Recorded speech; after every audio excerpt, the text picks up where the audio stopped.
सो, मोहन लाल छबीलो अपने रंग रंगीलो, मोहत विहंग पशु मधुर मुरलीरो, ते तो वगनत तन जीवन जुवन तब, हित हरिवंश हरि भजहि भामिनी जो।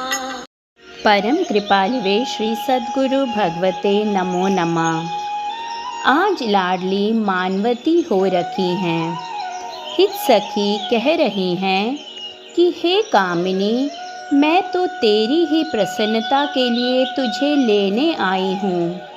मुझे श्याम सुंदर ने ही यहाँ भेजा है। आप चलकर प्रियतम की पीड़ा का हरण करें। अरे प्यारी, तुम क्यों मिलन में बाधा उत्पन्न कर रही हो? चलकर देखो तो प्रियतम ने कैसी रास की रचना की है और आज कैसी सुंदर रात्रि है।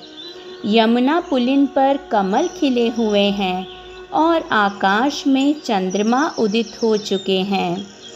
इतना समझाने पर भी जब प्रिया मान नहीं त्यागती, तब हित सखी कहती हैं कि हे सयानी राधे, आज तू मेरी एक बात भी नहीं मान रही हो। मैं तो अब सारी युक्तियाँ करके हार चुकी हूँ। अंत में फिर हित सखी कहती हैं, हे राधे, जानती हो तुम्हारे इस मान का परिणाम क्या होगा? मैंने जो तुमसे प्रियतम की दशा का वर्णन किया है, इसे केवल मेरे उद्दीपनकारी वचन समझकर टालो मत। प्रियतम तो तुम्हारे बिना अपने जीवन को भी नगण्य मान बैठे हुए हैं और उदास हो चुके हैं। मैं अगर जाकर उन्हें ये संदेश सुनाऊं कि तुम नहीं आ रही हो, तो जानती हो फिर क्या होगा? कुछ अनर्थ न हो, इसलिए प्रियतम से मिलकर उन्हें सुख प्रदान करें। इतना कहकर हित सखी अंचल से मुँह ढाँपकर फफक कर रोने का नाटक सा करने लगी। तब प्रिया को लगा कि स्थिति अब गंभीर हो रही है और तुरंत ही उनका मान टूट गया। यह था इस पद का भावार्थ। अब हम अगला पद लेंगे। यह जो एक मन बहुत ठौर करी, कहीं कोने सचु पायो, जहाँ तहाँ विपति जार जुवती लो, प्रगट पिंग लगायो, द्वे तुरंग पर जोर चढ़त हठ, परत कौन पेधायो, कहीं धो कौन अंक पर राखे, जोगनिका सुत जायो।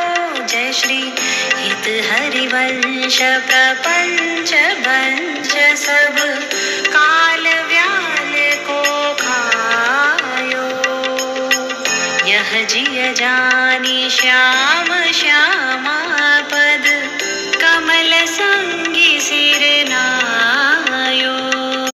श्री हरिराम व्यास जी के एक प्रश्न के उत्तर में श्री हित आचार्य जी ने इस पद को रचा था। इसी पद से प्रभावित होकर श्री हरिराम व्यास जी आचार्य पाद के शिष्य बन गए थे।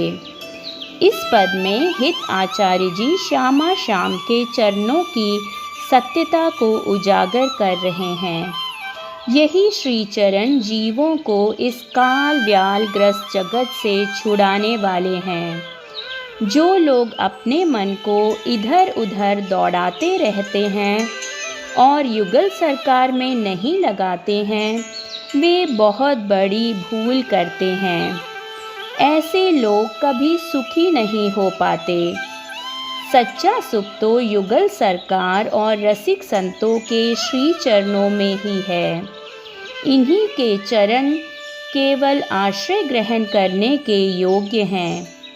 श्री हिताचार्य जी कहते हैं कि इस मन को अनेक स्थानों पर लगाकर किसने सुख पाया है।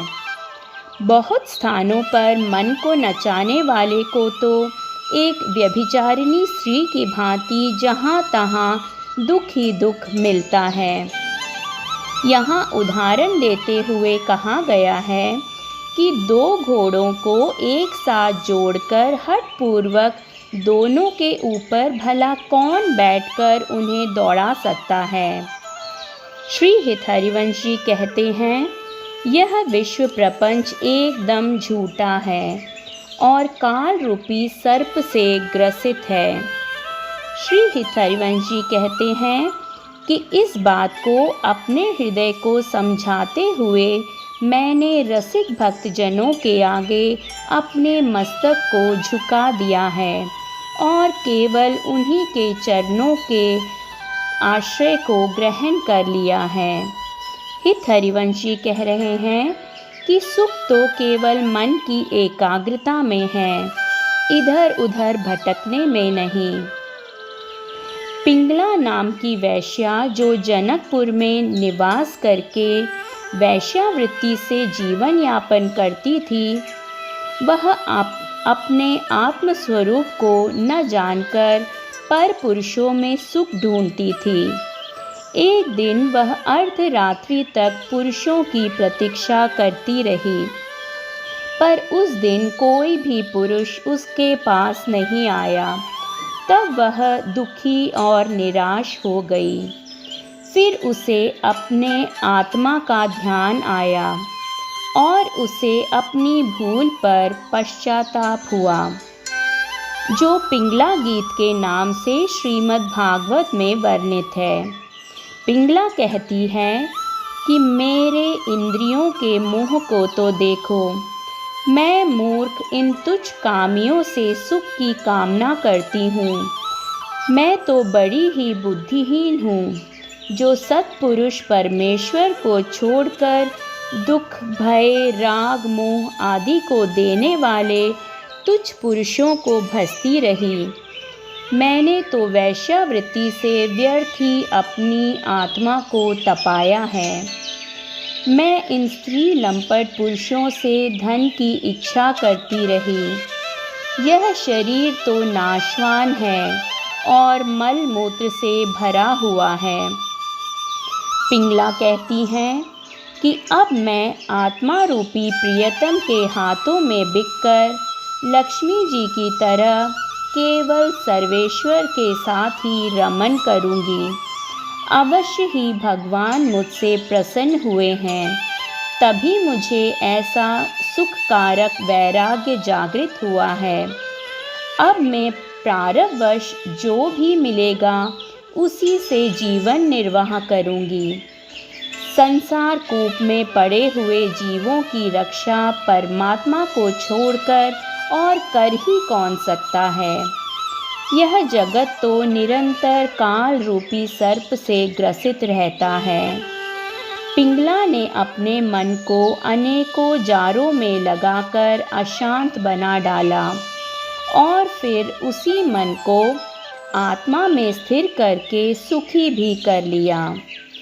इस उदाहरण से यहाँ यह बताया गया है कि मन को बिखेरने की बजाय इसे समेटकर प्रभु के चरणों में बांध देना चाहिए। परमार्थ और संसार को एक जैसा ही महत्व नहीं दिया जा सकता, किसी एक के महत्व को कम करना ही होगा। संसार में मन को लगाने का अर्थ है मन से व्यभिचार करना। जिसका मन अनेकों स्थानों पर लगा है, वह किसी एक स्थान पर टिक ही नहीं सकता। इस मन को टिकाने के दो स्थान हैं, एक तो काल सर्प ग्रसित संसार में और दूसरा श्री राधा वल्लभ में। यदि हम मन को श्यामाश्याम में लगाना चाहते हैं तो हमें इन चरण कमलों का संग करने वालों का ही संग करना चाहिए। रसिक संतों का संग पाकर ही प्रिया प्रियतम का प्रेम पाया जा सकता है। इसलिए हित आचार्य जी कहते हैं कि हमें विश्व प्रपंच की स्मृतियों को भुलाकर केवल श्री राधा वल्लभ का बनकर ही रहना चाहिए। यह था इस पद का सुंदर सा भावार्थ। अगले पद के साथ जल्द ही मिलेंगे। जय श्री राधे।